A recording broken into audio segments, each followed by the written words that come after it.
Welcome to 8th program of the software testing. Right? Design, develop code and run program in any suitable language to solve the commission problem. It can be analyzed by the perspective of decision table approach. Derive test cases and execute these test cases and discuss the results. Right? The same code what we have implemented so far for the boundary value analysis and the equivalence class testing. The same code has to be implemented here also, but the test cases has been derived using the decision table approach. Right? Decision table approach that contains mainly two parts. One is conditions and the other one is an actions. The actions to be performed based on the conditions. Right? Then the commission problem that includes mainly three variables: logs, stocks and the barrels. We have to take some of the random inputs here. Depends on this input we have to derive the test cases using conditions and the actions. Right? Then first we will discuss about this output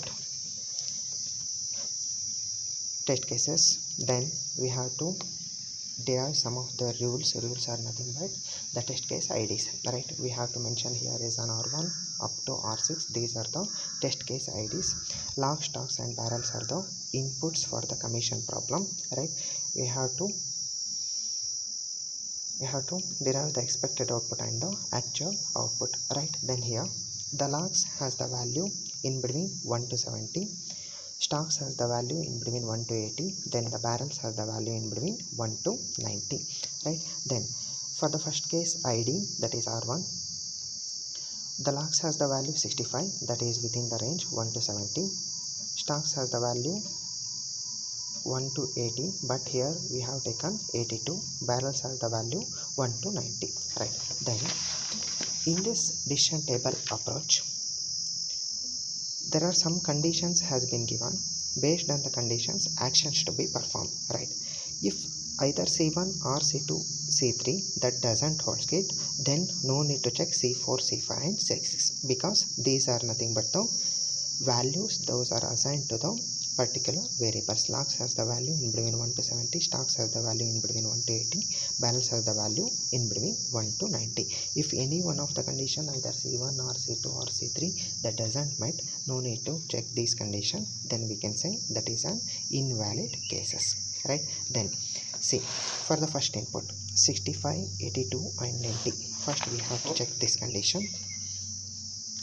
65 in between 1 to 70, this is true, but here 82 is the stock's value, but the condition mentioned here is in between 1 to 80, this is false. No need to check this condition.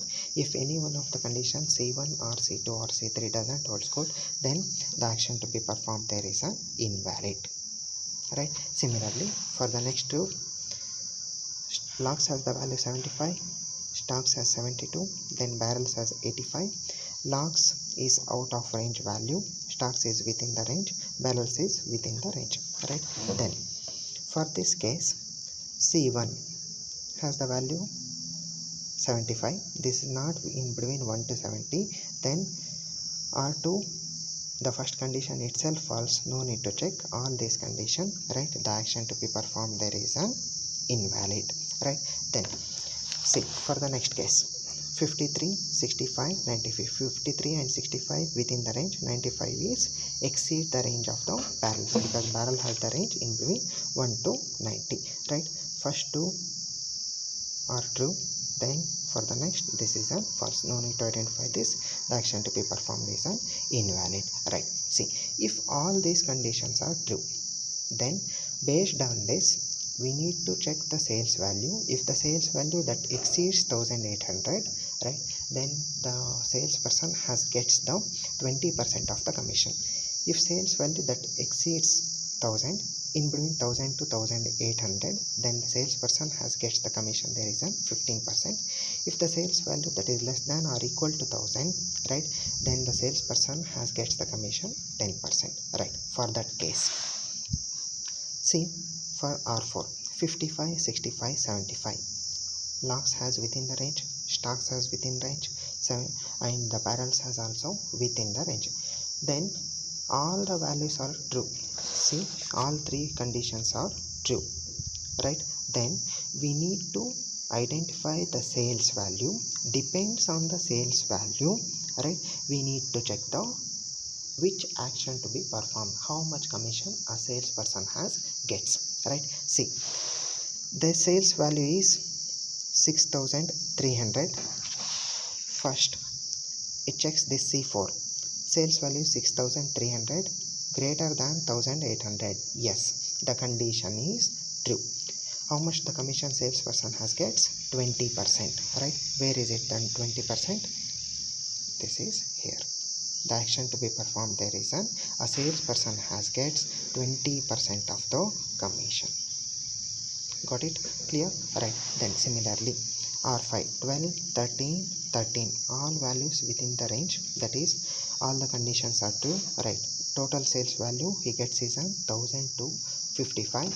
See, it checks this condition. Sales value, that is 1,225 greater than 1,800, that is false, right? Sales value 1,225 greater than 1,000, yes, the condition is true, right? A salesperson gets 15% of the commission. Where is it? Here. Similarly, for the next values are 6, 5, 6 and 7. Total sales he gets is 580. Checks this condition. 580 greater than 1,800. No, the condition is false.